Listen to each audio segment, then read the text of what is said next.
have the recording going and I will start the stream now. Okay, thank you. Bye. Thank you.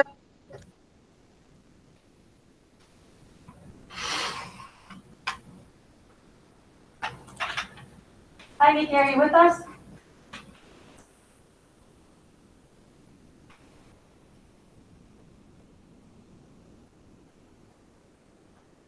Yep, Nikki's on. Yeah, I see you, right? I just want to make sure. Yeah, I couldn't hear her. Able to I think hear. she said something and I didn't hear it. Nikki, can you hear us and see us? Yes. Oh, perfect. All right. Well, then I will go ahead. It is 6:01 and we'll call this school board workshop to order. It is Monday, March 22nd, 6:01 p.m. I will take a roll call, starting with Mr. Bryant. Here. Ms. Buck, Here. Mr. Derrick, You say Derek's here? Ms. Ostendorf, Here, do I have to Ms. unmute? Howard, Here. Ms. Tips, Here. Oh, you didn't hear it? and Chair is here. So we have all school board members present along with Superintendent Anderson. We'll go ahead and rise and say the pledge of allegiance.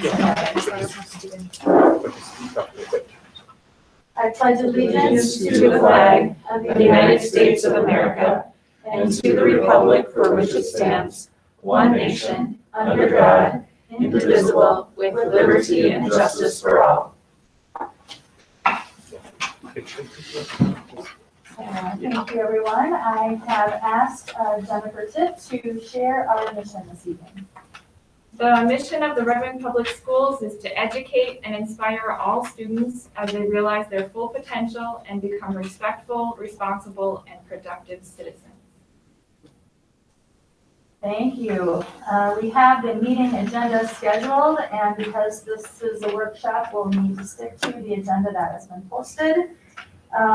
This is our first back kind of hybrid meeting this evening. So we've got 3 members here physically in the school building and 4 virtual. So hopefully we'll be able to see and hear each other okay. If there are issues with technology, please let us know and we'll pause to make sure that we get those corrected.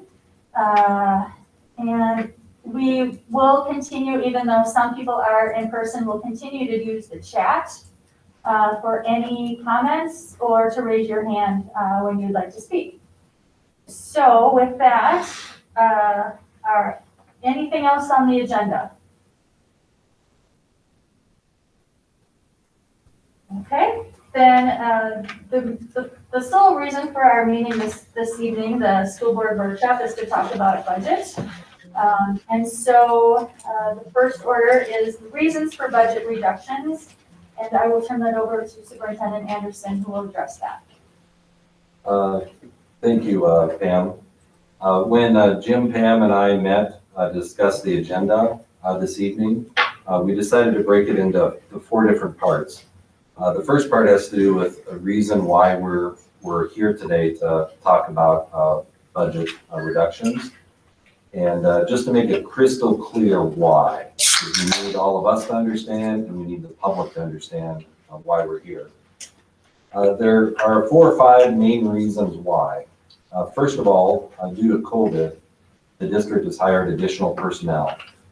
For example, we added 9 online-only teachers, custodians, substitutes, a nurse, administrator at the high school, as well as support personnel. And all of that was done to provide, the best quality online instruction we could, as well as to find a way to bring kids back into the building as soon as possible. So that's the reason we hired additional personnel. Without those folks, there's no way we could have maintained 6-foot social distancing last fall. There's no way we could have had decent class sizes and online instruction at the same time. So, it's something we just had to do. The second reason is that also because of COVID, we had additional expenditures. Many of these expenditures were paid for using COVID relief funds. But when we're looking at one expenditure budget from one year into the next, as if and when we can cut back on those expenditures, it's still considered a budget reduction. And so some of the additional expenditures included the use of Jefferson School, for example, snow plowing, utilities, and other operational expenditures. We've also had significantly more cleaning expenses in terms of supplies and services, those kinds of things. Third reason is that, like other districts throughout the state, we've had decreased number of students, about 120 fewer students compared to May of 2020. It's a statewide phenomenon. Jackie reported earlier to Finance Committee that there are about 17,000 fewer kids this year in public schools in Minnesota compared to last year. The fourth reason is that the budget assumptions assume a 0% state aid increase for the upcoming school year. I will say that we've had better statewide projections in terms of revenue, so hopefully we'll get more than 0%, but we're always cautious at this time of the year in terms of what our budget might look like, and so right now we're assuming a 0% increase. Kind of the fifth item that's not listed in the agenda packet is that we have not included additional COVID funding from the state and federal government. So we know that we are going to be receiving some, and that's not reflected in the budget for next year yet. But we think it's important to kind of scale back where we need to go, and then we can finalize how we'll use that additional COVID revenue. So those are the 4 or 5 reasons why we're here tonight, and certainly we can discuss those, and I'll try to answer any questions that you may have. Does anybody have any questions about the background information? Anna? Do you have any idea how much we might expect from state and federal? Is there any sense of that, or when that might happen? Jackie, why don't you answer that? From the second round of COVID that we received in December, early preliminary allocations have estimated 1.2 million. The ARP, the American Rescue Plan that just passed about a week ago, we are getting additional money from there. Allocations have not been set. The holdup on the CARES funds that was passed in December is the state legislature needs to appropriate them to the Department of Ed, and it has not made it through the session yet. Once that makes it through the session, the Department of Ed can get us final allocations and we can have spending authority. So currently we don't have any authority to spend those dollars. The other holdup with this is we don't know what strings will be attached to these funds and how we can spend them. So one of the reasons we look at budget reductions now, and then when we get the federal funds, we can look at how we can spend those federal funds and maybe bring some things back that fall in line with those requirements. Another news story that I read today off the MSBA listserv is that the second round of COVID money was about 1.2 million, maybe a little more. The estimates for the third round might be double that. However, we will need to spend some of the money, I think 20%, on addressing learning loss. So that could be through before school and after school programming. It might be summer school programming. We don't have all the regulations about that either, but that's kind of a rough estimate. I don't think it's a strong enough estimate to say, well, this is what it's going to look like for next year, but at least it kind of gives you an idea of where we might be at. Any other questions or comments on the reasons for our budget reductions?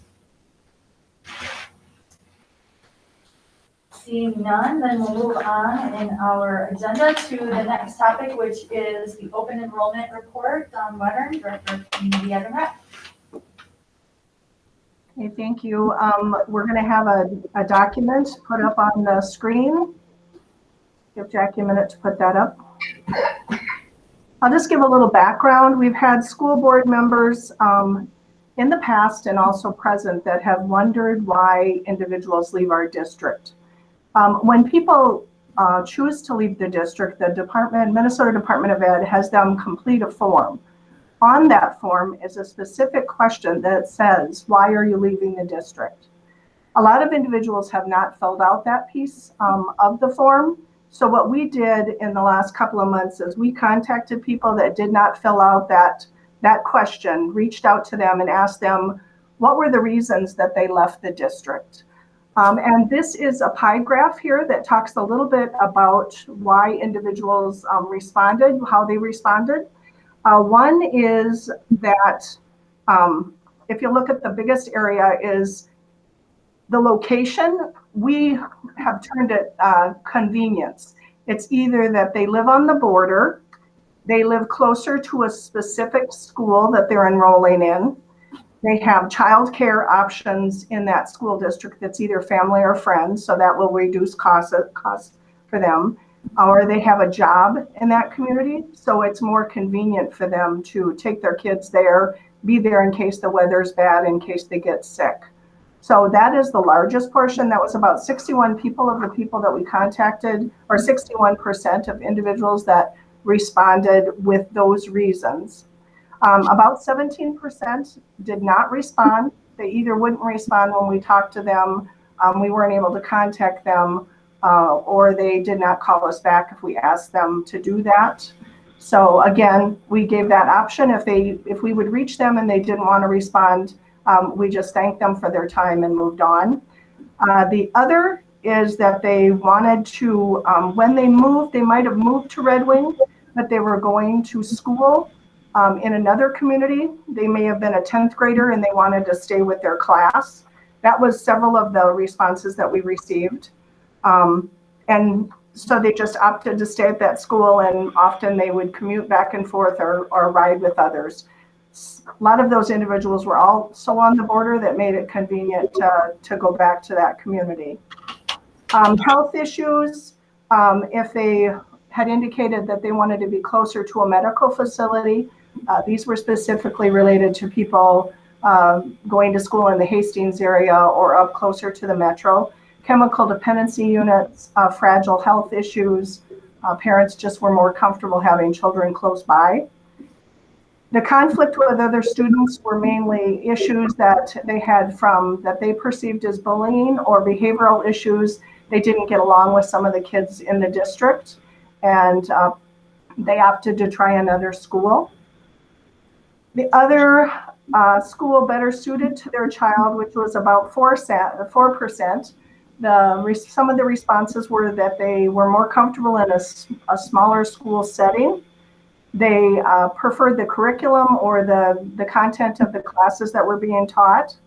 There were specific programs that they wanted to attend, anywhere from, orchestra options to wrestling to additional choices that they could get to attend classes, or that there were some social activities provided in that community that they felt like could keep their downtime a little more occupied. The educational needs of the child were basically classes that were offered, or if they were non-English speakers, often they had family members in another community, and they would, the family could support them in their learning those English skills. The online learning, we do offer online learning, but they had responded that some of the options that they had for online learning, they were more comfortable with those options, or they liked more of a hybrid. And so if you page down in this, so that's the pie chart. And if you go down a little bit in this, yeah, up a little bit, thank you. This is the individuals, where the schools that they're going to. So if you look across that scale, those are the schools and the numbers of individuals that responded and where they're going. And at the bottom of the page is the variety of online schools that people opted to enroll in.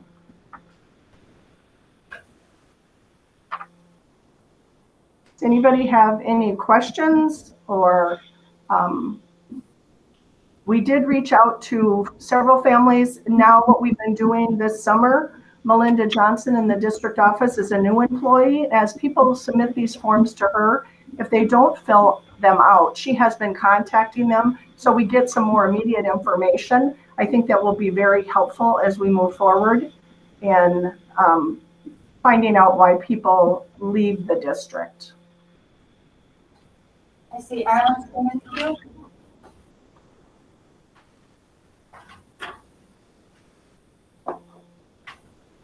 There, finally got unmuted. Is it possible that we could get a more clear picture where why our students are going to the two or three largest categories? I'm looking at Goodhue here. We must have around 43 or 44 students enrolled out to Goodhue. And Hastings is rather large at 20, probably 27 or 28. And see why they're going to those two districts. Just to clarify it, if it is convenience or there are other reasons why that particular district was picked out. Yeah, what we were trying to do is not identify individuals, but the majority of people going to Goodhue, they live on the border, they like the smaller school, they perceive Goodhue has a smaller class size.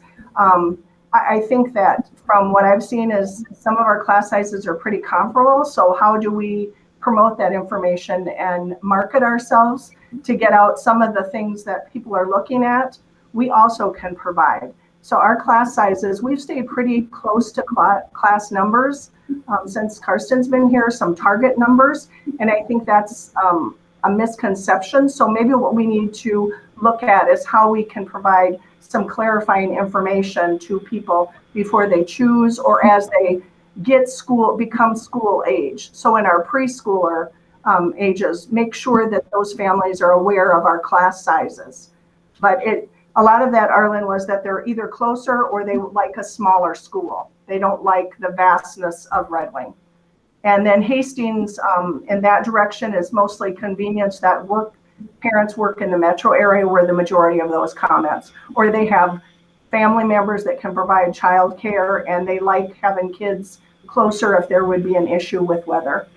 Those were the majority of the Hastings direction towards the metro. And we also did have some medical issues there was chemical dependency or fragile health, and that was some options that people preferred Hastings. It was closer to the metro. Thank you. Holly. Okay, this is why I can't talk because I have my nose like this, so I'm just going to talk without my face. Now, when we were just in the finance committee, Jackie mentioned that through her Masbo surveys, which I can't remember what that means, but it's something with the financial people across the state, that Red Wing is not alone in having to deal with budget reductions for schools our size. And across the state, 17,000 kids have left public schools. So this isn't an isolated Red Wing issue. This is across the state where families have chosen to pull their kids from public schools in response to how COVID has happened and, somehow impacted their family in a way that the public school just wasn't working for them anymore. So I thought it was really interesting that we're not alone, even though we feel alone, because it's a big thing and it impacts us significantly. And maybe Jackie, you can speak to that just a little bit more about the survey that went out. Yeah, will do. Thank you. Do you want to talk about that now, Jackie, or you want to wait? Why don't we wait till my section and we'll let Dawn continue. Okay, sounds good. Nikki's in the queue right now. I don't know if any of you know, but I pulled a child out of the district because, my child had opposite issues. She was highly intelligent, and from kindergarten to third grade, she's been used as a teacher's aide. And so her emotional development got left behind. And then all of a sudden by third grade, we have severe mental health issues and we're going down a dark path. So me as a mother, I pulled her from the district because the class sizes are too big to focus on her mental health to get her caught up for the 3 years that she missed out because she was too busy helping the teachers academically with her peers. So I brought her to Montessori school, and they had the smaller class sizes, and it's a different learning structure. So it encouraged her to problem solve her own problems.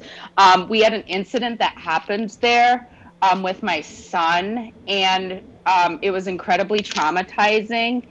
And there was absolutely nothing I could do about it because private schools do not protect the children. So I pulled them from the private school and brought them back to the public school because I knew the public school could protect them against any discrimination or anything. So from my own personal experience, the class sizes are really large, especially when you're dealing with a lot of mental health issues. That was just from my experience. Thank you, Nikki. Jim, Cindy, and then Anna. Did you say me, Madam Chair? Yes, sir. Oh, okay. I didn't. Thank you. Dawn, I'll ask you this for a number for this one, and then at the end of your next slide, you can tell me that number too. I think I already added that one, a little easier to add up. How many students are enrolling out of our district? Well, what we surveyed was 131, but what we need to clarify, and I should have clarified this earlier, is once you fill out a form to open enroll into another district, you do not need to fill another one out. So what we did is contact the most recent individuals, and there may be additional people since the contacts were made that we need to get on a chart with Melinda to make sure we can, if anybody's open enrolled lately, we can also make sure we note those reasons. So. Okay, and that our declining enrollment is just not kids leaving the school, going to other schools either. So, no. Okay. And Thank we you. do, just to clarify too, also the private school does have about 60 students, and then our parochial school also has about 38. So those, now the money for the private school does not follow them, and Jackie, please jump in, but if it becomes a charter school, then they would be able to generate revenue to serve those students at that point. Right, we don't get revenue for any non-public students, so the state doesn't pay any revenue out to either the non-public schools. But once they become a public charter school, they would get state aid. So it would follow the student to the public charter school. Right. Okay. All right, Anna. Thank you so much for doing this, Dawn. Oh, sorry. No problem. Force of habit to turn it on. I'm always afraid I'm not going to turn it on. Oh, man. Okay, sorry. Thank you so much for doing this, Dawn, and the rest of your team for working on this. One thing a category that I don't see is one that I've sort of heard people talking about is pulling their kids because they wanted a school that was more in person than Red Wing had opted to be.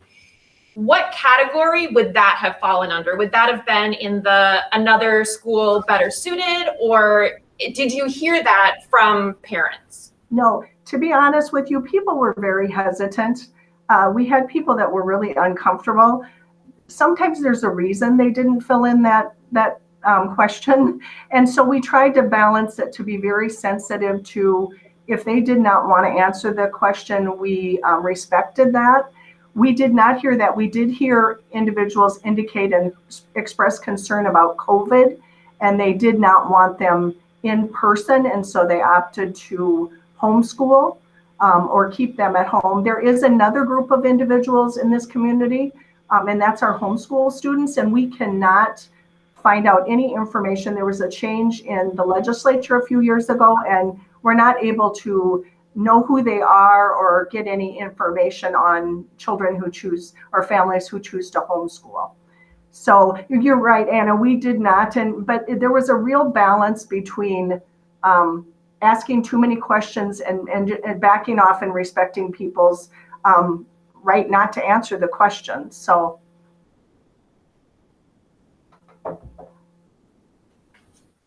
Anything else, Dawn, that you would like to share with us this evening, or does anybody have any more questions? Well, we do, just one other quick thing. We do have another document, and it's people that choose to opt into Red Wing. And this is interesting because when people fill out this form, it's specifically indicated to the district, you cannot ask them why they are coming to Red Wing. That is a requirement. And so we were only able to collect information on individuals who answered that question. And if you'll see here, the individuals who open enroll, these are the communities open enroll for, and the reasons are they prefer the education that we offer in our district. They were going to another district and they switched to Red Wing for whatever reason. There wasn't any specification on that. They moved from distance learning into in-person. So there are better programs in Red Wing. They wanted to continue in Red Wing. They may have moved away, but they opted to stay in this district. So they're bringing their student to the Red Wing area, even though they may have moved to Cannon Falls or Lake City. And then again, the large number was not, they did not answer that question. And we did not reach out to these individuals because we have been directed that we can't do that. Once they're enrolled, I think we can ask them, how they like the district, what have they found that, has really been beneficial to them. So I think we could do some customer service satisfaction once they come to the district, but it can't be a question we ask them before they're officially enrolled. So if I'm doing my math correctly, that's 32 students in that we know. You're on mute, Don. Those are the individuals, Pam, that have completed the form just this year alone. Yep, okay. Thank you. Uh-huh. Any other questions?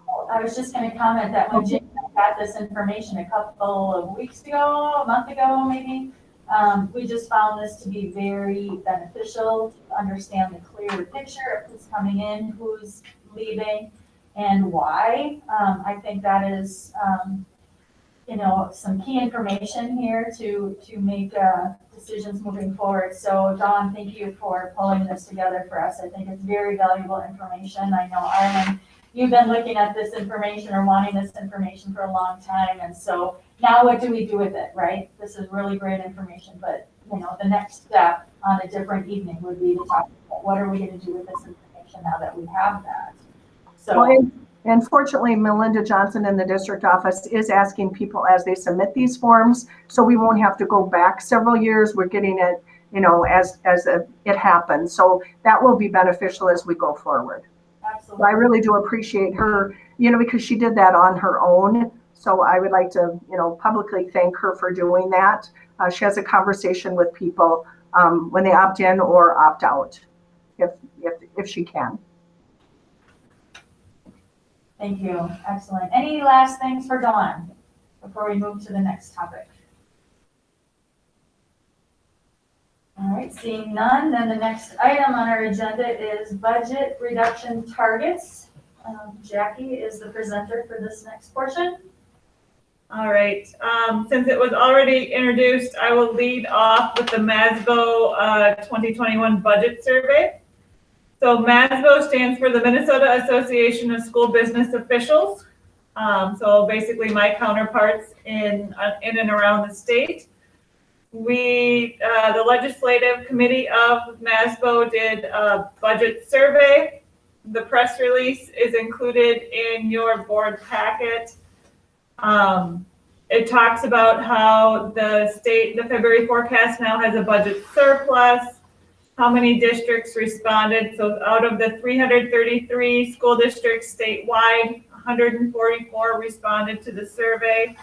92% said with no state aid formula increase, their general fund expenditures would exceed projected revenues for next school year. Some of the largest school districts, so the largest school district in the state, Anoka Hennepin, is projecting a deficit of more than $14 million. Some other rural districts like Thief River Falls and Princeton were more around the $2 million mark. Robbinsdale at $4 million. And then regional centers like St. Cloud, Bemidji, and Mankato of $3, $5, and $7 million respectively, if the state education formula does not increase this year. The other piece, which Holly alluded to, is the paragraph on the bottom of page 1 going into page 2. The second sentence, according to the Minnesota Department of Education, 17,000 students withdrew from public schools last fall due to COVID-related concerns, leaving a gaping hole in school district revenues. So that is what Holly was alluding to earlier. We need to strongly advocate for funds to mitigate the enrollment decline and at least a 2% increase in the education formula and to link it permanently to inflation. So that is what the Masbo Legislative Committee is putting forward. We'll see where it goes. Below that line, there are the responses to the questions if you're interested. So that is one of the newer items in there. Also in your packets were some budget stories, and enrollment and financial stories were included as extras. Those were more to give you history on where we've been and where we're going. The other pieces in here we have talked about at a board meeting before. Would you like me to go over them again and pull them up? Would you like me to go over some of those financial stories to kind of ground us in where we've been? I guess what more information would you like me to present? Well, Arlen's in the queue, so we'll give that to him for now, and then we'll ask what people think. Arlen, go ahead. Yeah, thank you. You know, we're hearing that most districts are losing students this year. This report Jackie just gave, I thought she just said 17,000 students magically disappeared. I guess I'm just curious, where did they go? They had to be absorbed somewhere. Is that in a homeschooling category that we don't have? Is that where they went? I don't. 17,000 students moved out of state. So I guess where did those 17,000 students end up? All three of the categories you just mentioned. They went into non-public schools, home schools, and moved out of the state. Thank you. Yeah. Thank you, Madam Chair. Yeah, I think some of them also went into distance learning or to other places like that too. So, but I think tonight our workshop, we had the 4 scenarios and a recommendation. I think this is our time to ask questions, decide what we want to do. From doing nothing to 4 million is the scenarios. So I think that's it's going to be the topic that we're going to have to decide, because keep in mind, whatever we decide, but recommend to the April 5th meeting, that's only for 1 year, and then we'll have to look again after that. So keep that in mind. Declining enrollment, the Montessori charter schools starting a little bit more in another 17 to 18 months will probably have an impact, if not during the next school year as well. On top of that, distance learning. We talked to the Finance Committee a little bit about focusing on trying to make our school the school that people want to come to, and or the distance learning program that they want to enroll in and participate in. With that too, at the Masbo, whatever that survey was, it's good. 100 and, if I remember right, 133 of the 300 and some 50 some schools participated in it, some to that degree. So 17,000 is a lot of kids. I get that. We're not facing it alone, declining enrollment. But today, I know the governor's recommending a 1% increase in funding, but end of the day, it's, the last minute in May there when they decide what the budgets will look like.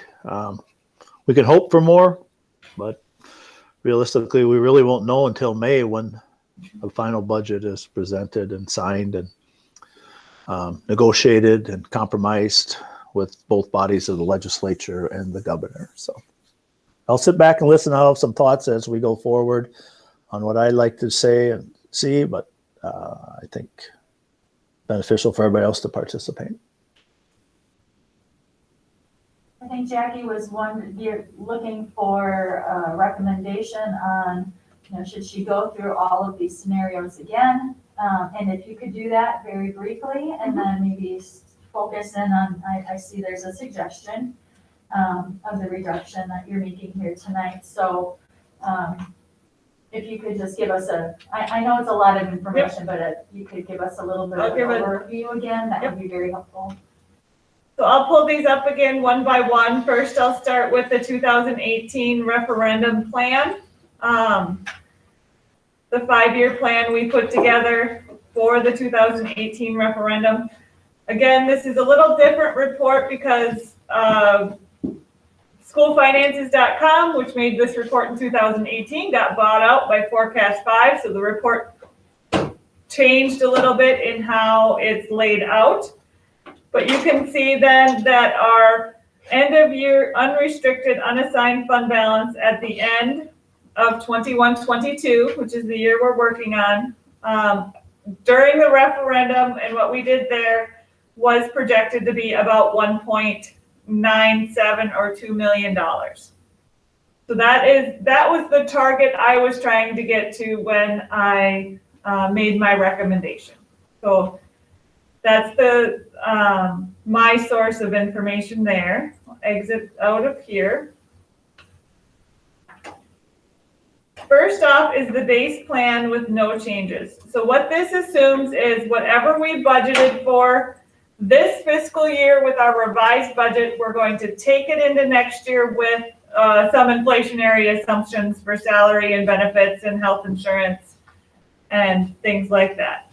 This would bring our unassigned fund balance at the end of 21-22 would be negative $206,150. We would not be meeting our goal reserve, but we would not quite yet be in statutory operating debt. So that is if we made no changes. The first scenario there is to reduce $4 million. Now, why did I pick $4 million? $4 million would balance our budget for next year to where we would almost have the same revenues and expenditures. This would bring our unassigned fund balance, if you can see it, on these reports, it's a very lightly shaded orange line, to about an even $4 million, $4,059,000. So that would make our revenues and expenditures equal for next year, and we would use very little, if any, fund balance.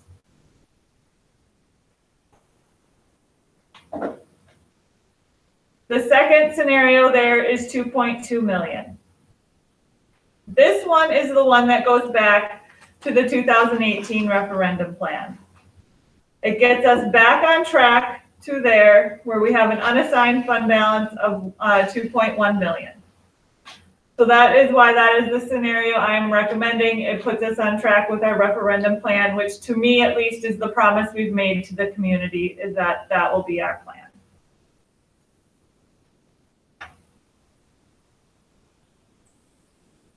The third scenario is $1 million.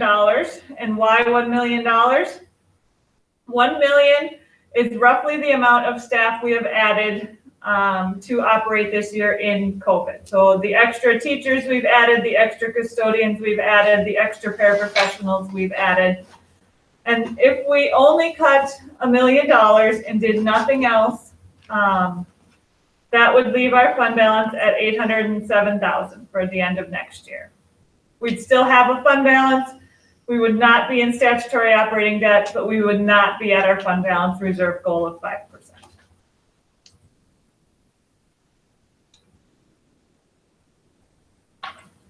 The third scenario is to reduce 3 million. Why 3 million?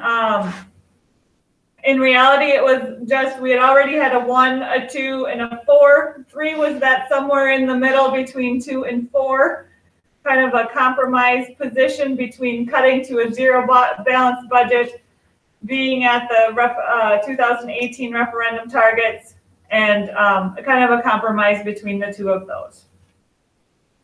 We would then have an unassigned fund balance at the end of next year of about just under 3 million, 2.976. We would have met our fund balance goal and we would not be in SOD. Any questions on that? Like Jim mentioned, these are for a 1-year reduction plan. If you look out on any of those scenarios, there would have to be future reductions if enrollment stays where it's at. Thank you, Jackie. I think that was a really good summary of those scenarios. Questions for Jackie? Comments? Thoughts? Anyone? All right. Jim?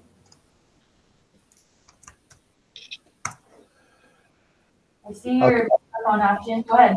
I'll keep the floor here. Yeah, it's not doom and gloom, everybody. It's just something we have to look at. Declining enrollment is something everybody's facing. There isn't, as that survey said, most of them are all looking at some type of reductions in their spending. Our decision that we have to make on the 5th is predicated on a couple things: contracts and getting people notice to them in a proper way if we're doing anything. Also,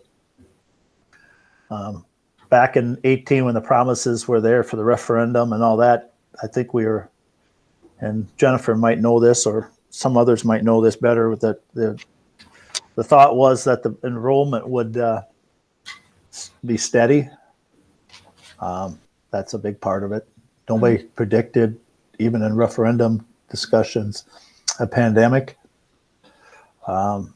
So we're faced with this because we were elected to be on the school board and to do this. So I'll start the discussion. I'll start it. I like the 3 million, halfway between the 2.2 and 4, gives us something to start with and see how the year goes and make adjustments for the following year. So how we get there, we can have that discussion, but I think the 3 million is something I would be interested in having go forward. Anna? I agree. I think I'm personally kind of torn between either the 2.2 or the 3, especially because we don't know if, when, how much money is going to be coming back from COVID relief.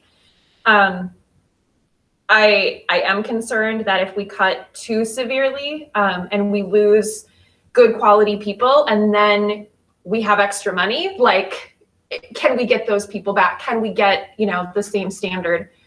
But if the money doesn't come in time, I also don't want to, have us cutting more, and that's not fair to people either. I see, Jackie, you have the 2.2 or 3 million in reductions, that chart that you did. So I guess I would like to hear from other board members, like where everybody else is kind of leaning with what number they're thinking about. And then if it's something different than me, what the reasons are, so that, I can see if there's something that I'm missing. And then, Jackie, if you could kind of go through that, practically what that means, cutting 2.2 or 3, and maybe that can help us narrow it down. Mm-hmm. Good point. Arlen and then Holly. Thank you. farther into the board packet here, there's ideas where the cuts would be for 2.2 million and 3 million. I am leaning towards the 3 million. I want to make sure that if there's any way we can to honor our promises from the referendum in that process, as far as class size. Personally, I think we need to cut a couple sports, but I know we promised at that referendum we would not cut sports, so it's off the table on my end. I intend to push to maintain whatever the promises were to the public with this money. I had a hard time going for that referendum when we did back in 2018. I'm going to have this feeling that I think a lot of others are, that we're currently at just about the max on an operating referendum. A lot of districts aren't anywhere near that amount. And if we can't make our budget balance, there's something wrong here and we got to figure it out. Somewhere there's got to be something, and I don't know where it is because I've been on this board for 6 years and I haven't found it yet. But other schools are able to operate at a lower cost per student than us, it seems. And I do know some of it enters into our cross subsidies for programs and different things. Special education costs are higher here, or there's more special ed students that we're getting 50% funding back on rather than 100%. But I'm talking way too much.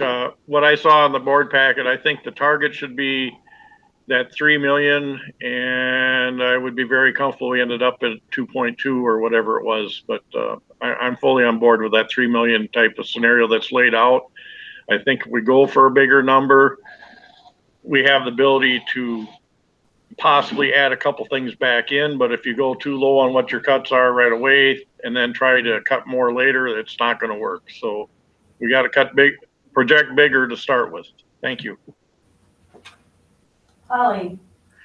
Thank you. When I first got on the board, I heard this over and over again, that we don't have the money, we didn't have the money, we don't have the money, we didn't have the money. I get it. And at the same time, there are ways that we can work within what we have to expound on what we have. And when I was looking at some of the graphing that Jackie presented around where we spend more of our money than other districts and why we spend more of our money than other districts on those areas, I think those are conversations that the board should be privy to, not just the finance committee, so you understand the big picture. And with that said, I'm always in the mindset that public education is expensive. It's not a money-making game. It never has been. And it gets more expensive every single year with the cost of inflation. That's just the bottom line. And originally I had thought closer to the 3 million, but now that I know that we are getting those packages from the state and the federal government, I am more inclined to lean into the 2.2 million. And I really want to hear what the administrative team has to say about where they think they could possibly cut, what they think they need to keep this going, and what they think they need to, thrive. Because as we talk about cutting, we talk about losing kids. We also can't gut our programs and gut our education for students and expect to keep kids. So I think it's a longer conversation that we have to have, but I'm more inclined to go with the 2.2. And if it has to be 2.4, okay. I think 3 is too steep. And I just come back to always public education is expensive. It always has been. And that's for a good thing. I mean, this is what our democracy is supposed to be built on. So I'm just going to leave it there with my little diatribe. Thank you, Holly. Nikki. I agree with everything that Holly had said. When I was hearing the budgets, something with me said scenario 2. And then when I heard Jackie's recommendation, this is her specialty. So I like to listen to our staff that has recommendations, and I like to try and honor as best as I can, especially when it matches with what I want to go with. And Holly, you explained it so beautifully. Thank you very much. I agree with Holly for the exact same reasons. And I'm one that likes to think outside of the box. If we have to just bring it down a little bit, I'm more gonna put my Tetrising mind to how can we get that student enrollment back up. That's where I will focus my attention on. What can we do to stand out as Red Wing Public School District to get our enrollment back up? Jennifer? I agree with both Holly and Nikki. I appreciate that Nikki mentioned Jackie and her expertise and the recommendation that she has for us. And so I tend to agree that that's the direction we should go. I also, the fact that we know that the funds are out there, additional funds that will be coming in, even though we don't know when they will, but we will be getting them. That also makes me feel better about the 2.2 rather than 3 million. But I do think because we're all kind of in the same place, the 2.2 and the 3, if we could just get more information about what that looks like, what kind of cutting that would be, and is there some way that we could look into, I don't know, making changes in where the money goes rather than how we're spending our money, to possibly cut down on some of the actual cutting out. And I'm very new to this. I admit I know very little about this. I need a lot more experience. But I'm just wondering if there are other ways we can think outside the box instead of just cutting everything. And then also I have a question about the online learning and where that comes in here and what that is going to cost us, assuming we can continue with providing that next year. Superintendent Anderson, do you want to answer that question? Or? Yeah, I'll answer the last question that Jennifer had because I think that's an important decision we're gonna have to make.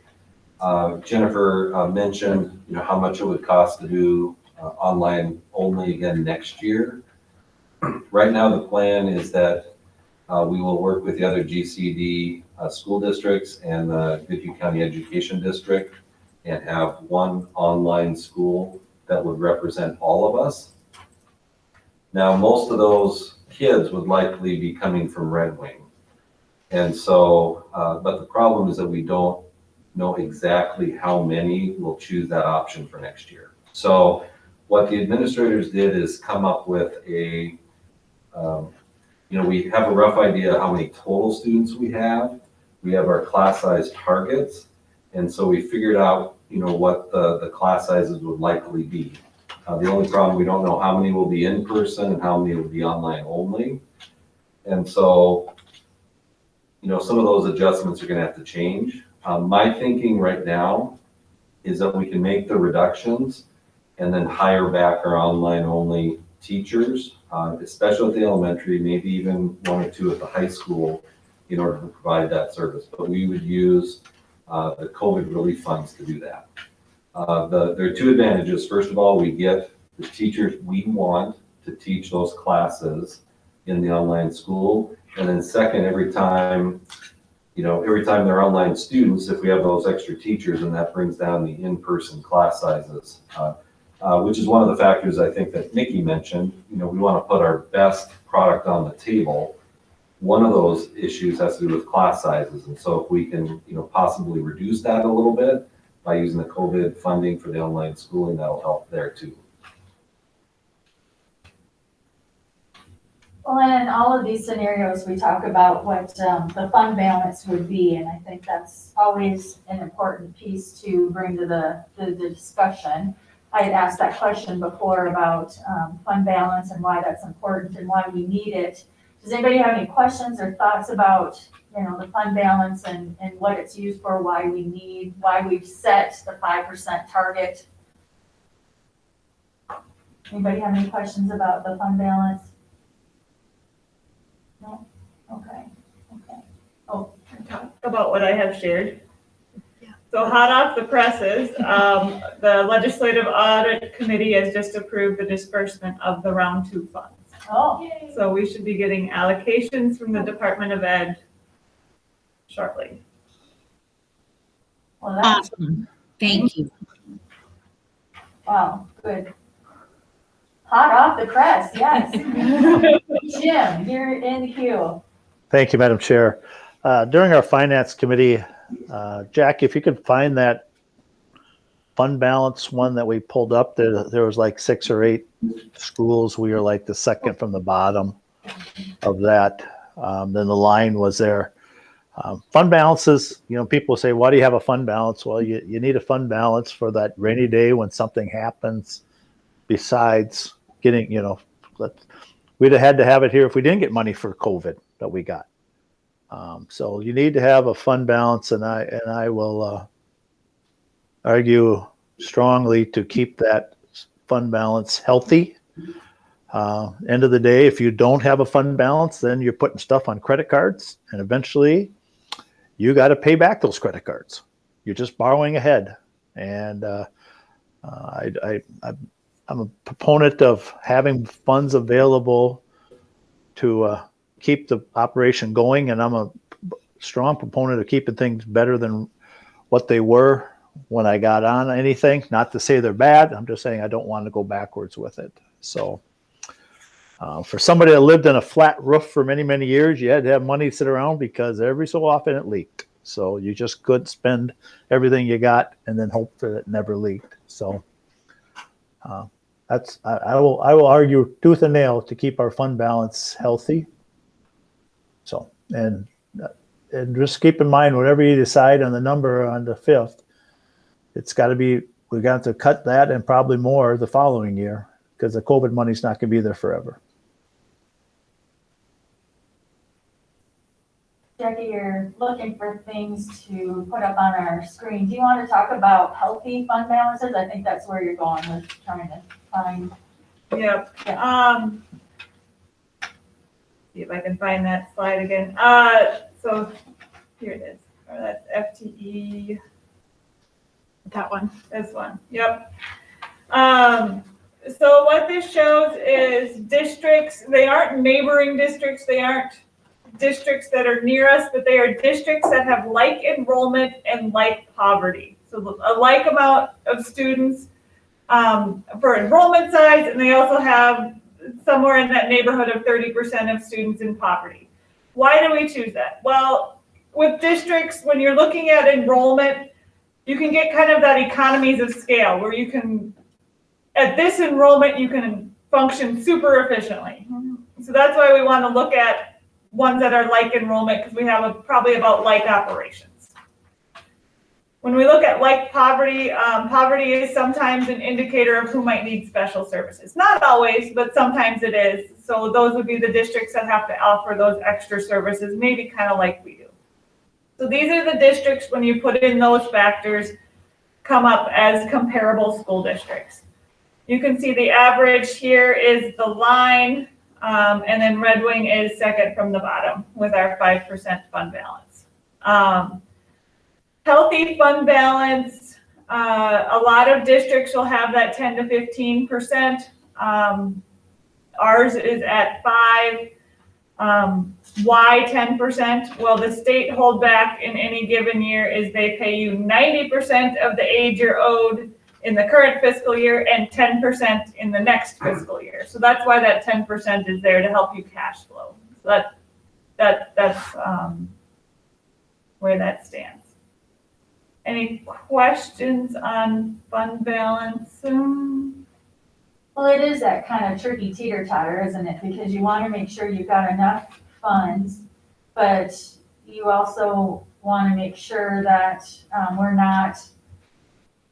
we're spending the money that we need to, but we need to be careful as well. And I know that in the past, we've worked really hard to make sure that we can, contribute to our fund balance every year. And maybe with COVID, this isn't necessarily the year that we're going to try and beef up that fund balance, but as long as that we can maintain our 5%, that's great. So I would be a proponent of that. I think about the 3 million, and I like to be conservative with dollars and, thinking ahead about trying to cut again and a lot more. Maybe it wouldn't be so horrible if we cut more now, but we don't know that. And so I very much appreciate the 2.2 million that has been suggested. And I think maybe this is the time to talk about real dollars and what does that mean with the suggested amounts. But before we move on in the agenda, does anybody have any last thoughts or questions? I see Arlen, you're in the queue. Yeah, thank you. Fund balance is very important, and I'm fully on board with trying to maintain the numbers we want. And one of the reasons for a fund balance is to take care of things when you have a year with unexpected expenses or unexpected loss of revenue. Something that might be caused by a pandemic or some other circumstance. My gosh, we've been in it this year. And fortunately, it appears that we will bring in additional revenue to help us from federal and state levels that'll compensate us for our extra costs this year. So the fund balance part isn't bothering me that much. I know it will build if we do the right things with our budget and our spending. When I came on the board here 6 years ago, we were cutting a couple million and another 1.5 million, and started the very first meeting I attended. The big thing to remember for all of you is, if cut but don't overcut, but also realize if you don't cut an expense this year and you know you're going to have to cut some more next year, you've compounded the problem next year, because it just builds on itself if you don't start working with it at an early time. So just, I'm okay. I want to keep our fund balance there. We need to, spending it isn't going to bother me. I think we're in a comfortable situation with our fund balance for the next couple of years, but by not cutting enough now, we can really compound the problem and the cuts we have to make in a future year. So just keep that in mind as we go. I'm real comfortable with the 2.2 or 3 million like other people have expressed, but just make sure we are on the right track for future years. Not that we have to do it all this year, but don't say, oh, we can cut it next year. That's not the answer.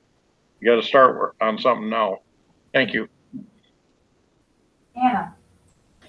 I thank you for your thoughts. I am, in thinking about the balance of not cutting enough, I guess I'm being a little more optimistic maybe. And like Jennifer said, I'm really new too. So this is all very, very new to me. And there's likely a whole lot of stuff I don't understand yet. I'm more inclined to be optimistic just because I'm hoping that as the pandemic eases, we see more people coming back. So our revenue will also go up in addition to our expenses, hopefully going down, because we won't have as much going on with that. So I guess that's why I'm a little more okay with seeing, a few years down the road, if we picked 2.2 or 3, seeing those numbers not look the best down the road, because I feel like we need a little time to see how this shakes out. Do we see that those students who left don't come back? Do we see more students come in? What's the long range ramifications of COVID? And I think we just don't know.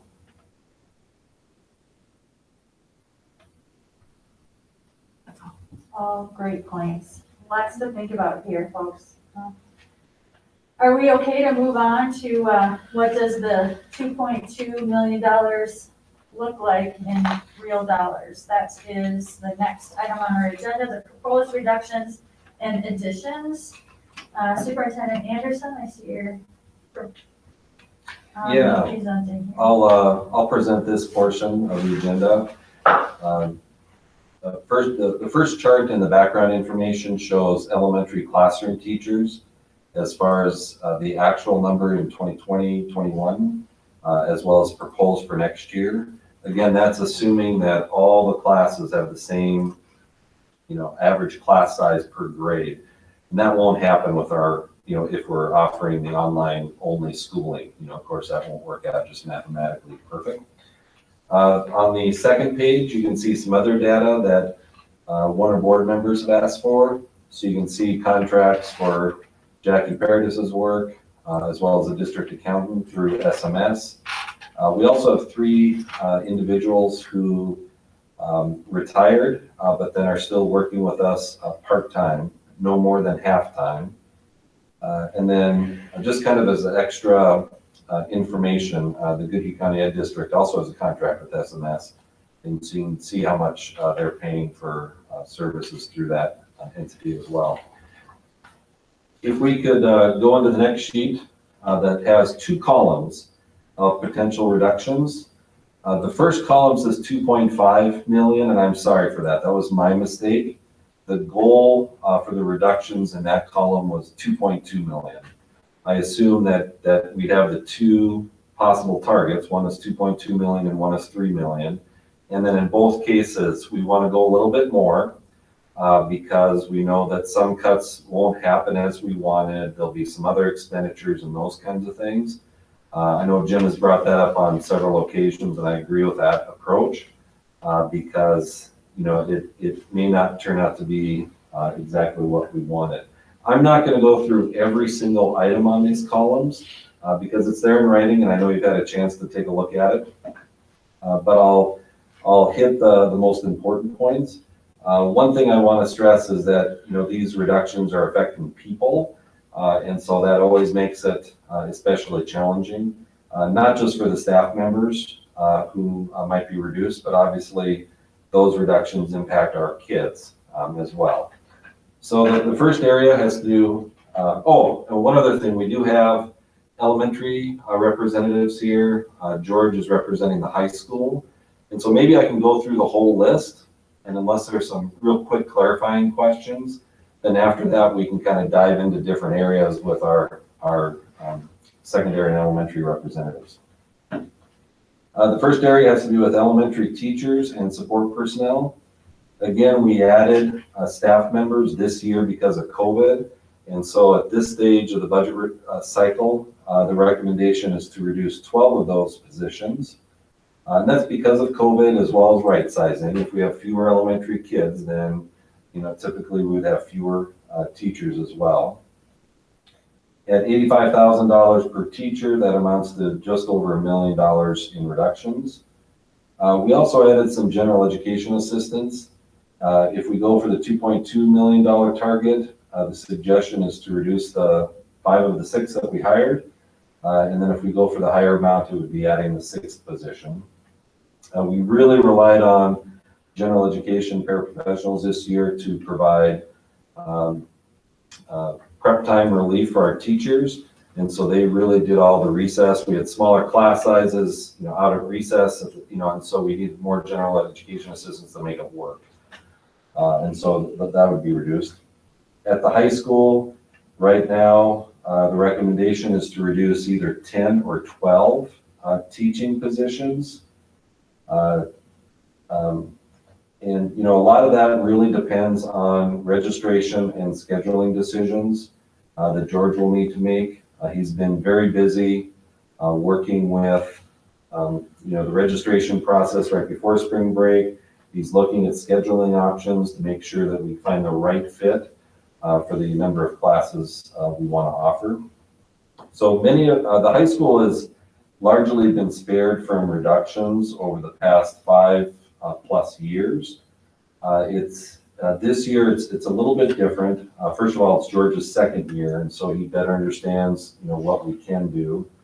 And second, he's able to choose the schedule that really fits our needs and analyze the different positions in his school. We're also suggesting that we discontinue the school home liaison for behavior work that was recently held by Richard Torres. We added an assistant principal at the high school, so I don't think the need has been as high for that particular position. So in order to meet the budget target, the suggestion is not to replace that position. Richard took another position in another district, unfortunately, that we did lost.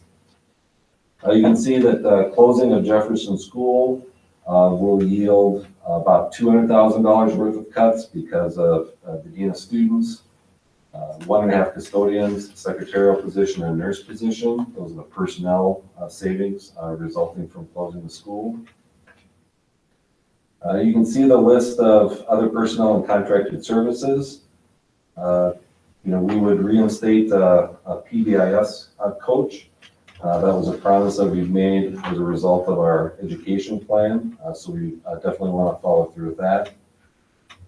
We'd reduce some custodians depending on the target level, and we'd like to do that through attrition. We hired several people this past year, and so our thinking is that when they resign or retire, that we would not replace those positions until we get to the new level of number of custodians that we're aiming for. You can see some reductions in the district office employees. We'd like to change our substitute pay. We had to increase the pay substantially this year to find as many subs as we could in order to have in-person instruction. Next year, we think we can lower the daily rate as well as reduce how many permanent substitutes we have. You can see a long list of other positions that we would like to add or consider changing, but they're not recommended at this time due to budget reductions. But feel free to know at least what we're thinking. I know that Nikki brought up the possibility of a grant writer as well. And I've heard that before too, so I should have added to that list. Right now it's not recommended, but I think we need to leave our eyes open just in case. The next section has to do with early childhood and special education. We'd like to reinstate our early childhood director and eliminate the preschool coordinator position. That's been part of our plan. And we implemented the plan because Mid-Martin Oaks has been gradually cutting back on hours. And so she's helped us out this year, but next year we need to reinstate the director at that level. I'd also really like to add special education support in the district. I don't know if you recall, but about a year ago, we had a report done looking at special education administrative expenses, and the report was clear that we need to add more administrative support. We have a 2.2 million target. We think we could add 2 teachers or coordinators in the district. And the reason why that's such a low number is that we get about 50% reimbursed from the state. So instead of, it's a $170,000 cost, but we get $85,000 of that back. If we have the $3 million budget reduction, then the recommendation is to hire 1 instead of 2. At the end of this list, Sherry is available to answer questions about that as well. You can see some other reductions in terms of custodial supplies, activity supplies, health and safety consultant, transportation routes, possibly reinstating parking fees, although I don't want to do that, and then chargebacks to food service and community service. Many of those are really being pushed if we have to go for the 3 million target. I will add that the health and safety consultant, Shonda Jorgensen, has been fantastic this year. And so my first recommendation, perhaps in April or May, when we know all the rules and regs for the COVID relief funds, my first recommendation would be to bring her back, after considering reductions here. So anyway, the first column there totals just under $2.5 million in savings. The next column is just over $3 million. And so that's the administrative recommendations. After consulting with the principals as well as Jackie, that's where we are right now.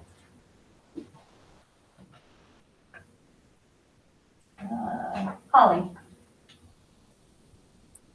Okay, can you explain that?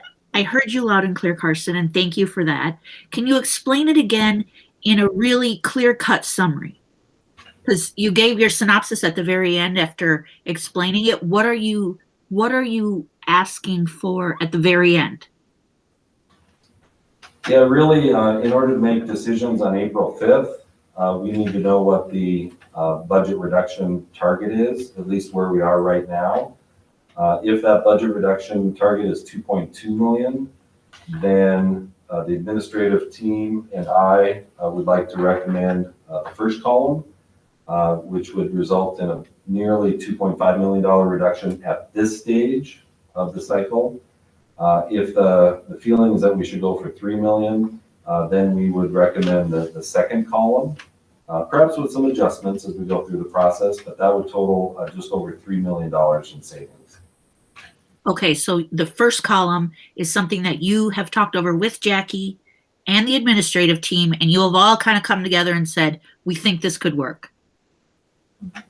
Yes. That's Okay. that. Okay, I just wanted to know all the players at the table and who was all part of it. Okay, thank you. Jennifer? I just have a question about the transportation routes where it says larger savings with 2 mile walk zone not recommended. So is the 2 mile walk zone included in the cuts for the 3 million?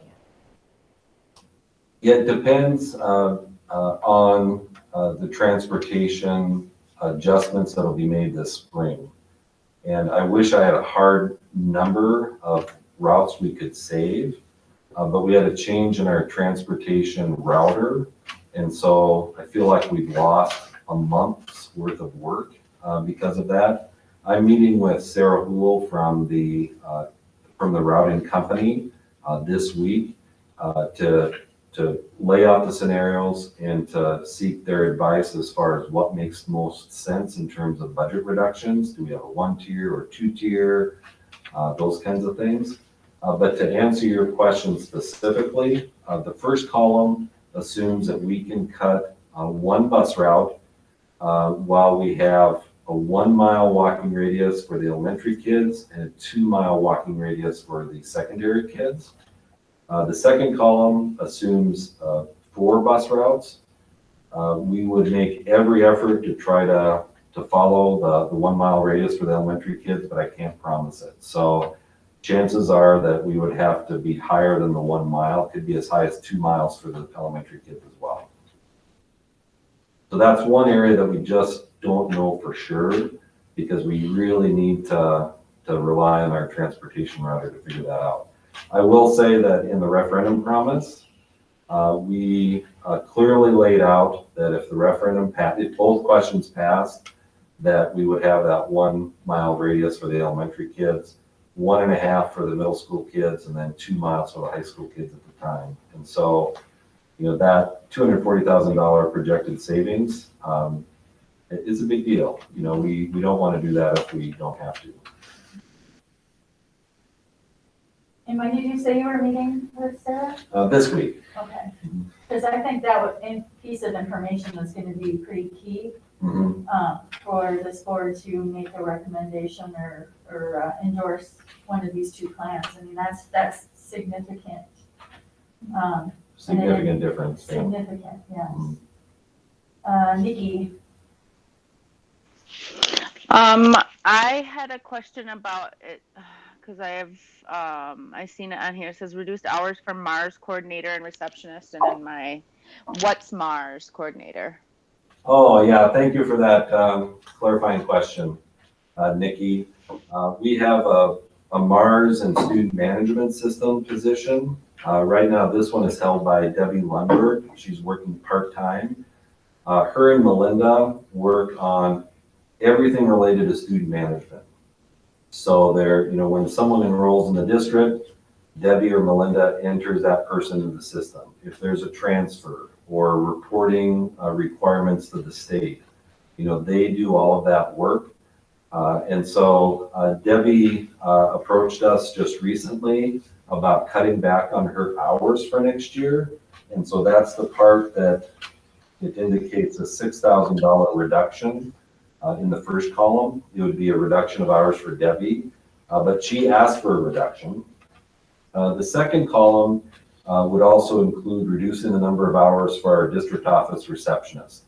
And cutting back to 6 hours a day would save another $10,000. So it's the $6,000 from Debbie's reduction plus 2 hours per day from Lynn Nibby's.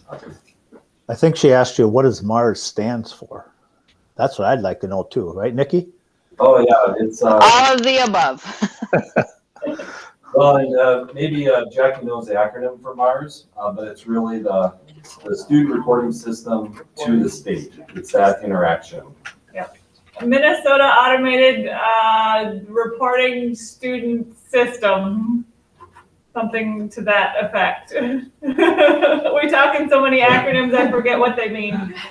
All the above, like Nikki says. The whole state has changed that system. It used to be MARS, and now it's EdFi. And so there is a difference in the interaction between the school and the state. Anna. Okay, I don't know if this is reflected in this, but something that I've, just kind of heard people talking about, and we've seen some staff feedback about the difference between like a 7 and 8 period day or the block schedule. And I have no understanding of how the schedule affects the budget and what those costs are. So that's one thing that I'm wondering if that's like related to the teaching positions or how that exactly works. If you can just explain it to me like I'm 5, because I really don't get that. And then the other question I have is that it's not recommended in either scenario to discontinue the school police liaison officer. And I'm just wondering if you can talk about your reasons why. I know some districts have gone with discontinuing that contract in lieu of increasing like counseling services or having additional school staff that would kind of fill a similar role. So I'm wondering if you can talk about why that's not recommended, or just kind of, your thoughts and what the rest of the administrative team has maybe talked about with that. George, would you mind talking about the scheduling Sure. differences? Well, right now we are on what you would consider an 8-period day. Okay, but it's a block schedule. And it's expensive because it does not have, for instance, study halls. That's a big money saver. I mean, I'm just going to be thrown out there and be honest. So when you have students taking 8 of 8, that's expensive. And after a while, that accumulation, it costs a lot of money. So right now we're kind of running at kind of the most expensive type of schedule you can run. And that's part of the reason why we would maybe look to change how that schedule looks. And you could do an 8-period day without blocks. And the problem that you'll run into with that is a little bit is that the classes are going to be a lot shorter. So you're looking at much shorter class time. But it does. The nice thing about it is you do get 6 out of 8 classes being taught. So an individual teacher might teach 6 classes as opposed to in a 7-period day, the 5 every day.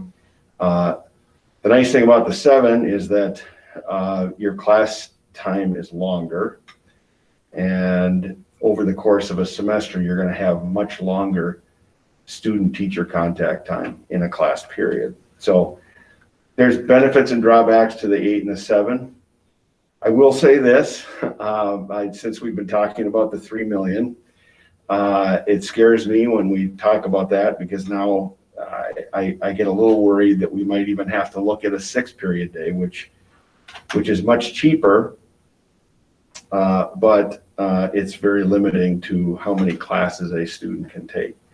So that's why the deeper the cut, the more fearful I am that we're going to have to create a schedule that can work with that deep of a cut. I mean, if we're talking about cutting, 12 or 13 staff members, we're going to be looking at a very different schedule than what we operate on right now. And if I could add, a 6-period day would be, I think violating the operating promises, and it would have a devastating impact on electives. So devastating.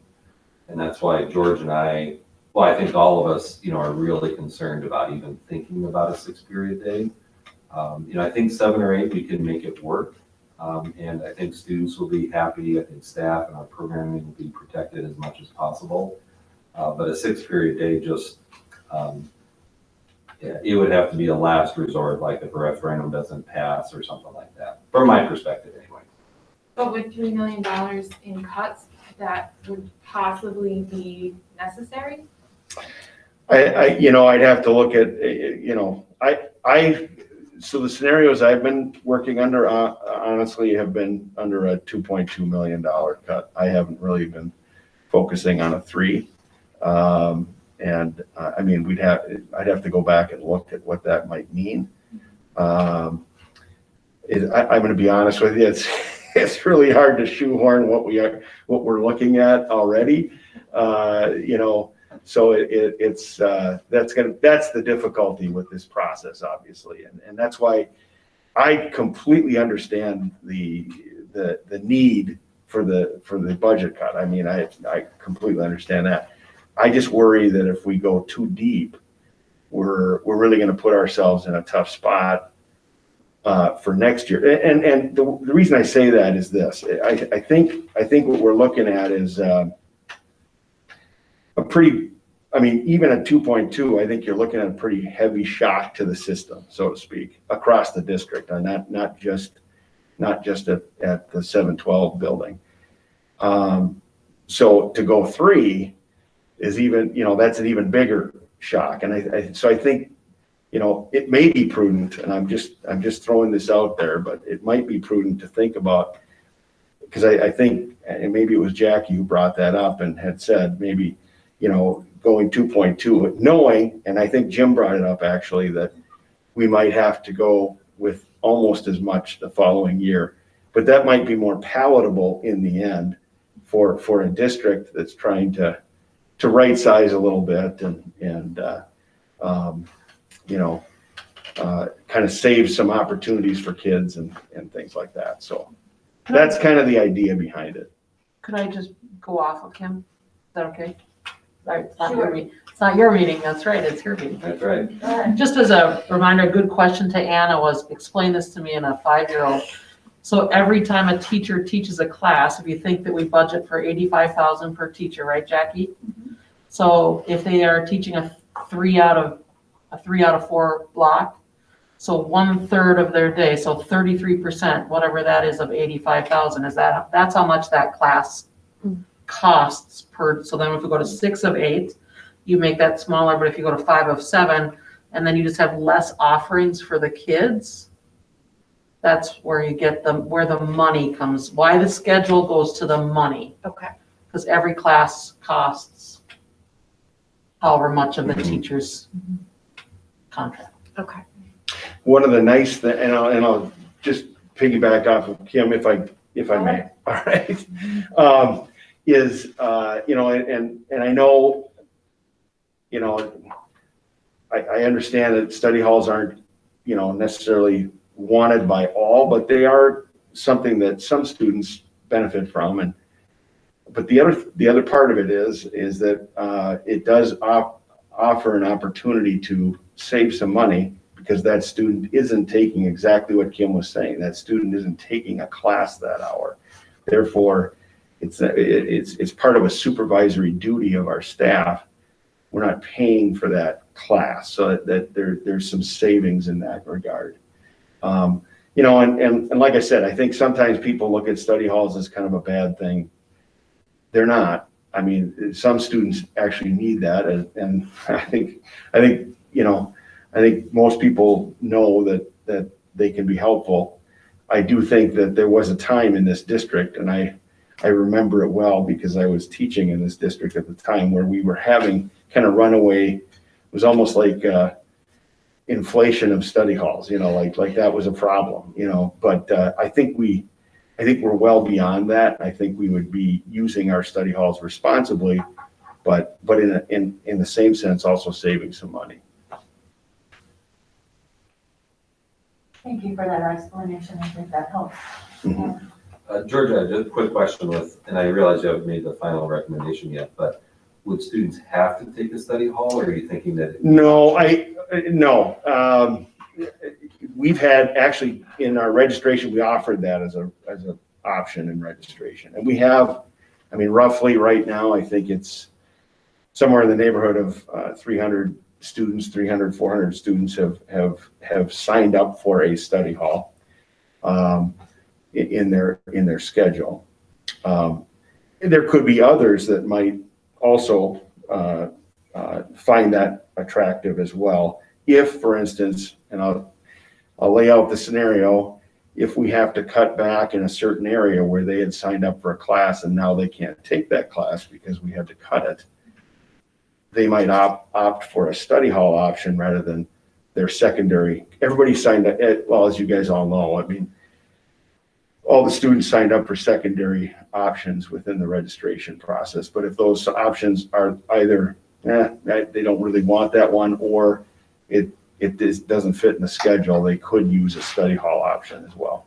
Yeah, I think that's really an important distinction, because there are some kids who want, either 7 or 8 full classes, maybe college level or whatever it might be. They want the opportunities. They can still do that next year with Georgia's schedule. Or if they need some extra time to kind of regroup or to catch up on homework, perhaps ask the study hall teacher for some help on some things, possibly. Kind of gives kids flexibility and helps us as well.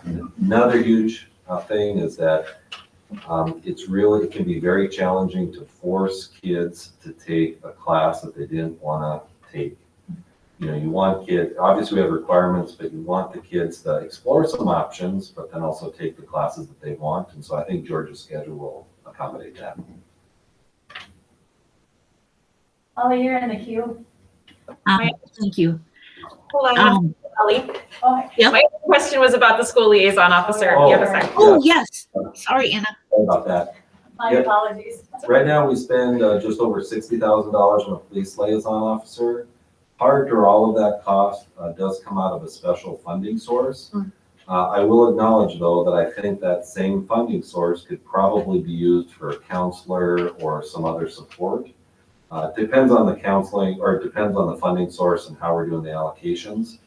My preference is to do both.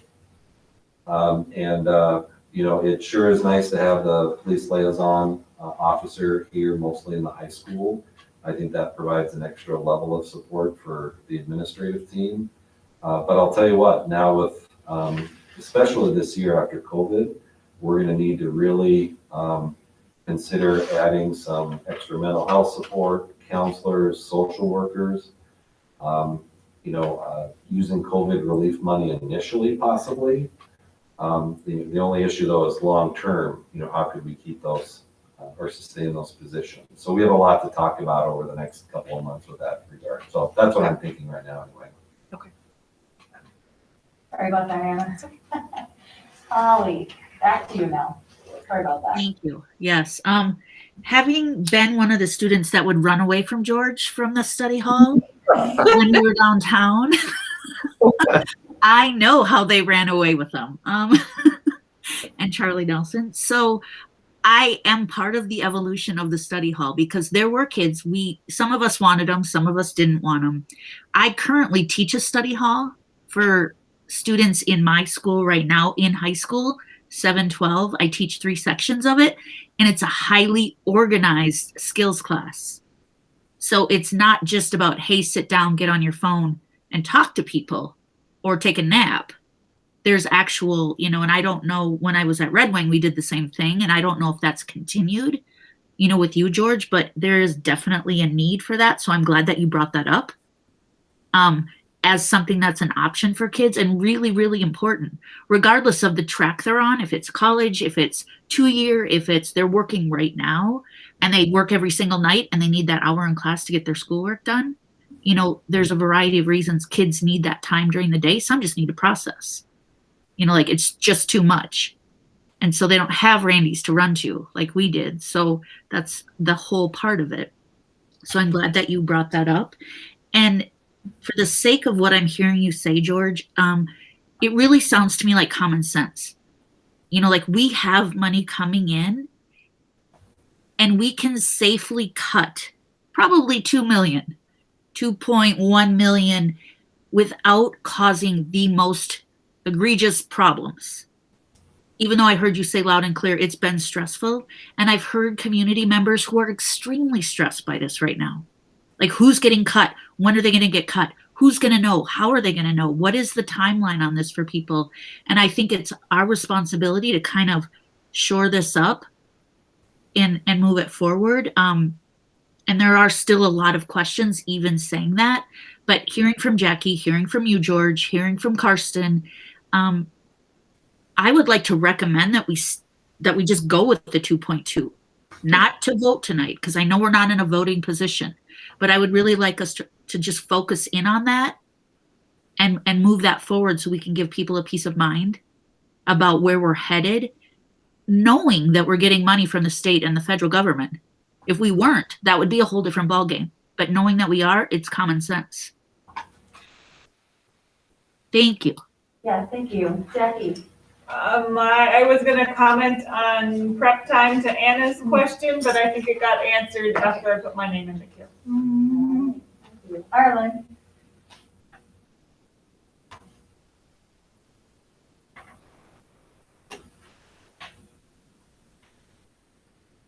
Mute button's hard to find again. First, when we look at a $2 million cut, I'm looking at a little bit differently. I'm looking at a cut of $1 million worth of COVID expenditures next year, regardless of what we're doing. And then we're looking at a $2 million cut as we're talking is really a $1 million cut. Because I think, in my mind, if COVID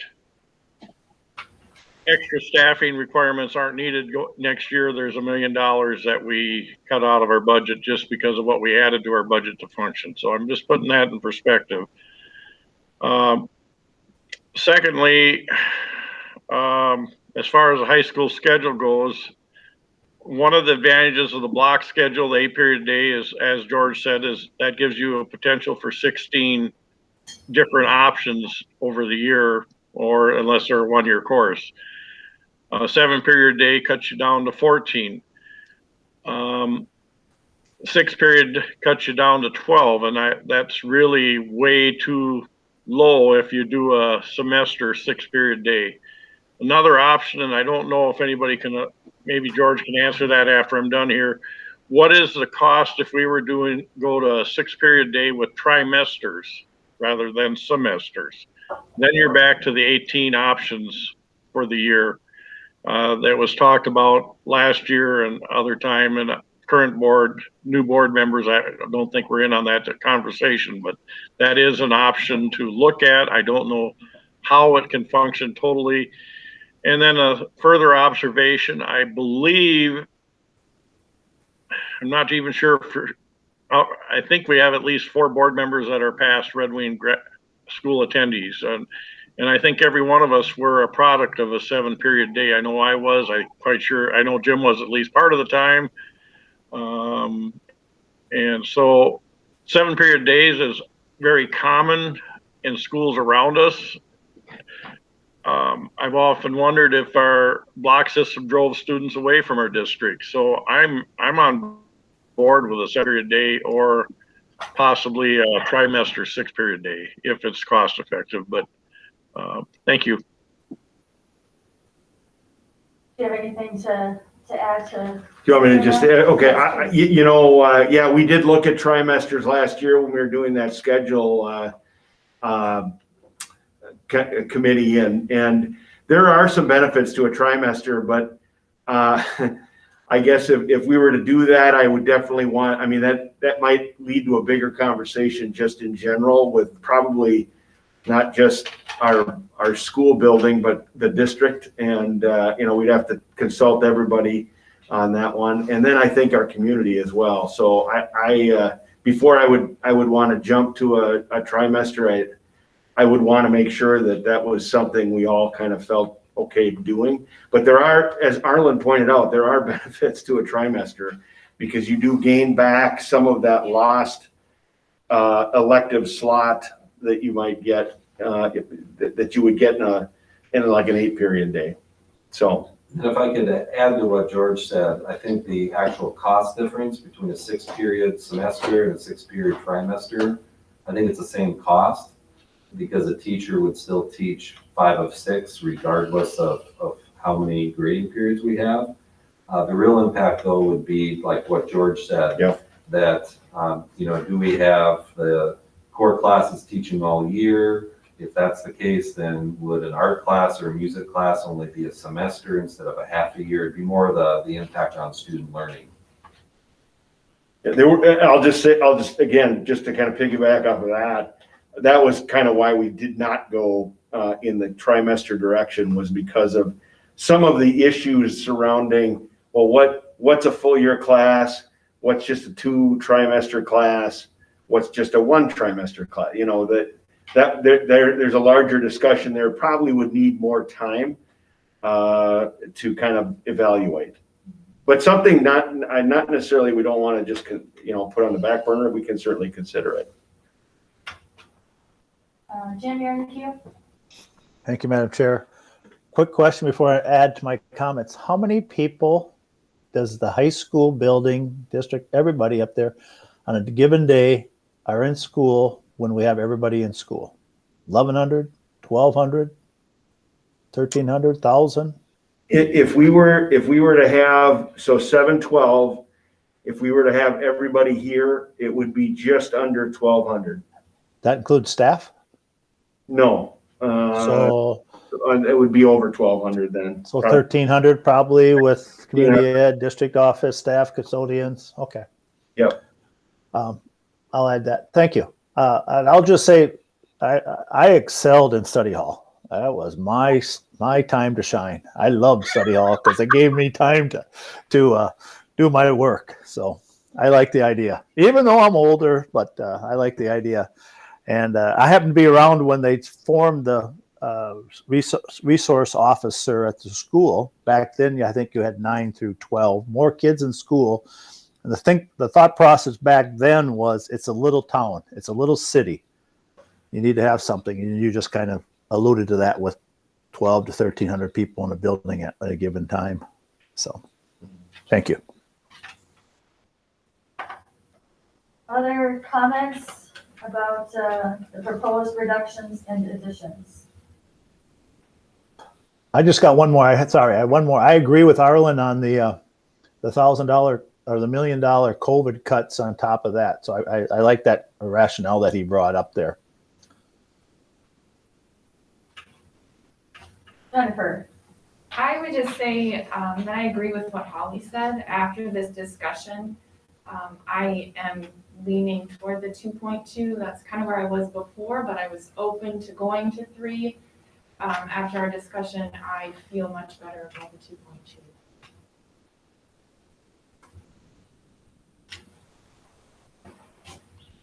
I mean, nobody likes to talk about budget cuts, right? And I can totally understand the angst that you talked about, Holly. It definitely, I'm sure, is weighing on many, many minds, including all of ours here today. But these are real cuts, and these are real people behind these positions and these members. So this is not a delightful, fun conversation to have, but I think it's really important to make a decision that is going to be responsible and right-sizing, and also keeping in mind, down the road, that there will be some more cuts that we're going to have to do, probably regardless of what scenario is voted upon. But I do think and appreciate all this conversation is helpful in honing us into a decision.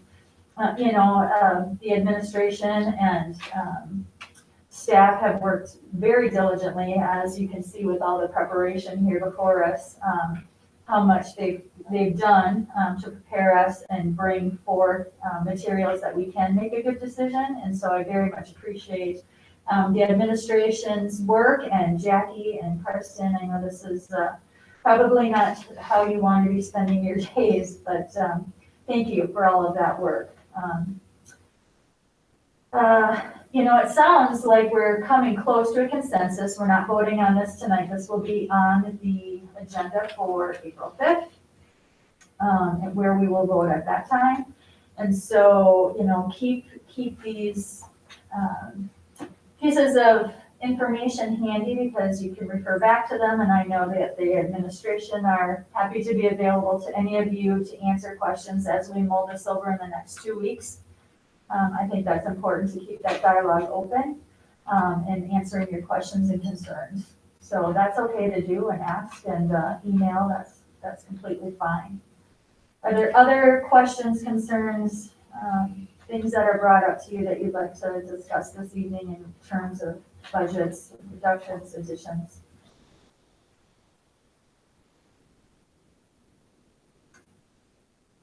All right, well, we've slotted till 8 o'clock. We've got 15 minutes. Is there any other board-related topics on our agenda is 2.5? So anything else that we'd like to discuss this evening before we adjourn? Yeah, if so, we just have to make sure that it's budget related, Correct. It has to be related to one of these items. I'll just say it's a good discussion tonight, and I don't want to take off. I see Anna's in the queue. I'll be quiet then. It's okay. I just want to take off, get away from what we're doing here on some other topics that we're not prepared to talk about. So I think I'm comfortable ending this shortly because we were talking about this topic that nobody really wanted to talk about, but we needed to talk about. Yeah. So when we look at that, the 2.2 scenario, the total is actually 2.4618. But you were talking, Karsten, about how like not everything cuts evenly, or this, it might not actually be this, because all of us are kind of in a consensus of like between 2.2 and 3. That number to me seems like, well, that's kind of between 2.2 and 3, but is that 2.46 accurate, or do you think it would be less than that? Like, can you just talk about more about what that means of that sort of nebulous things not cutting evenly kind of thing? Nebulous is the right term to use because it's never exact because there's so many moving pieces. I think I can best answer that with an example. Suppose that we have slotted 200 kids for second grade, and we end up with 230 kids, in that grade.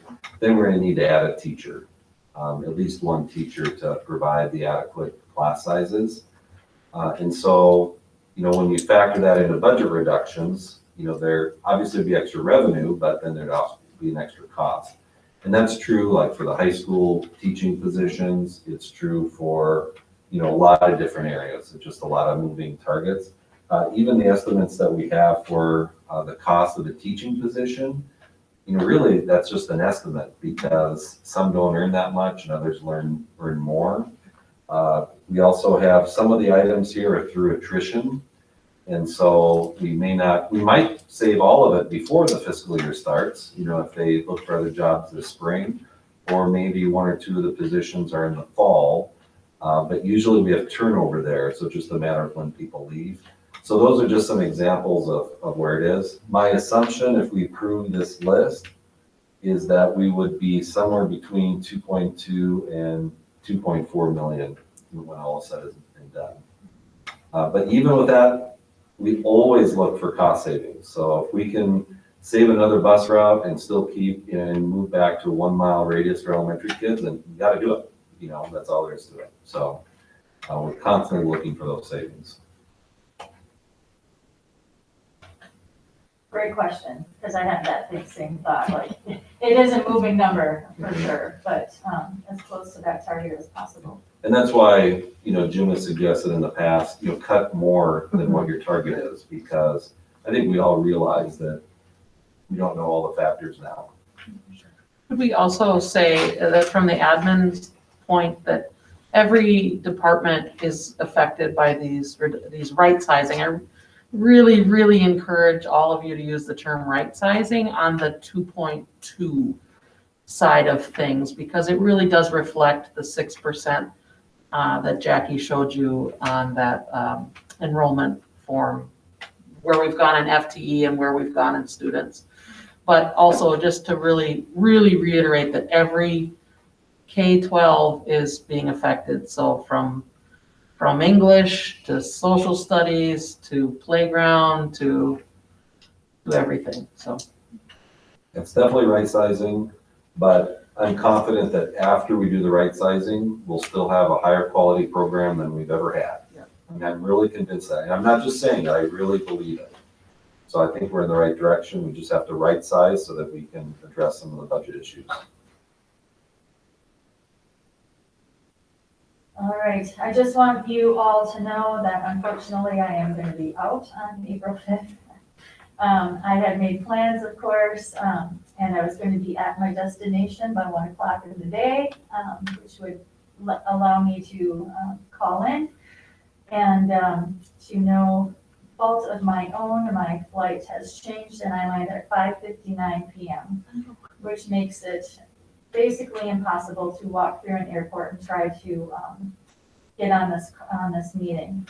I feel good that I think our board has come to a pretty close consensus, if not a unanimous consensus, so I feel good about that. I've asked Vice Chair Bryant to step in for me while I will be out.